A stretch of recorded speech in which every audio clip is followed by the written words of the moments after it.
നിങ്ങൾ മീനും കമ്പ്യൂട്ടറൊന്നും വിൽക്കണ്ട. ഇന്ത്യയിലെ കണക്കനുസരിച്ച് ഇപ്പോൾ 140 കോടി ജനങ്ങൾ ഇന്ത്യയിൽ. അതിലെ 90% ജനത്തിനെ നിങ്ങൾ മാറ്റിവെച്ചോ. ബാക്കി 14 കോടി ജനങ്ങൾ നിങ്ങളെടുക്കും. ഈ 14 കോടി ജനങ്ങൾ ഒരു മാസം നിങ്ങളുടെ കയ്യിൽ നിന്ന് 4 തീപ്പെട്ടി വാങ്ങിയാൽ മതി. ടേണോർ എത്രയാണെന്നറിയോ? ഞങ്ങളെക്കാൾ വലുതായി. അടിച്ചു നോക്കിയാൽ ഒരു മാസം എല്ലാ സമയം ഉണ്ടാവും. ഒരു മാസം 4 തീപ്പെട്ടി വാങ്ങിയാൽ, ആഴ്ചയിൽ 1 വീതം വാങ്ങിയാൽ മതി. നിങ്ങൾ ഇപ്പൊ അടിച്ചു നോക്കിയോ, ടേണോർ 1100 കോടിക്ക് മുകളിലാണ്. അതാണ് നമ്മുടെ മാർക്കറ്റ്. ആ മാർക്കറ്റിലാണ് നമ്മൾ ജീവിക്കുന്നത്. ആ മാർക്കറ്റിലാണ് ഞാനും നിങ്ങൾ ജനിച്ചു വളർന്നത്. അതുകൊണ്ട് ഈ മാർക്കറ്റിനെ നിങ്ങൾ ഉപയോഗിക്കണം. അല്ലാണ്ട് ഇത് ആപ്പിളിനും കിയയ്ക്കും സാംസങ്ങിനും ഹുണ്ടായിക്കും വേണ്ടി വിട്ടുകൊടുക്കരുതെന്നാണ് ഞാൻ പറഞ്ഞത്. നമ്മൾ ഉണ്ടാക്കണം അതുപോലത്തെ ബ്രാൻഡ്. ഇനി ബ്രാൻഡില്ലാതെ ലോകത്തൊന്നിനും ജീവിക്കാൻ പറ്റില്ല. നമ്മൾ അത്തരം പ്രസ്ഥാനങ്ങൾ വളർത്തിയെടുക്കണം.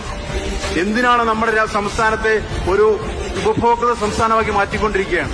എല്ലാവർക്കും സാധനങ്ങൾ കൊണ്ട് വിറ്റു മാറ്റാനുള്ള നമ്മുടെ കാശ് വിറ്റുകൊണ്ടുപോകാൻ നമ്മൾ നിന്നുകൊടുക്കുകയാണ്. അതിനു പകരം നമ്മൾ ബ്രാൻഡുകൾ ഉണ്ടാക്കണം. നമ്മൾ അവന്റെ മാർക്കറ്റിൽ കയറണം. അവരുടെ മാർക്കറ്റിലെ പണം നമ്മുടെ രാജ്യത്ത് കൊണ്ടുവരണം. അതിനുള്ള ചിന്തകളിലേക്ക് നിങ്ങൾ കടന്നു പോകണം.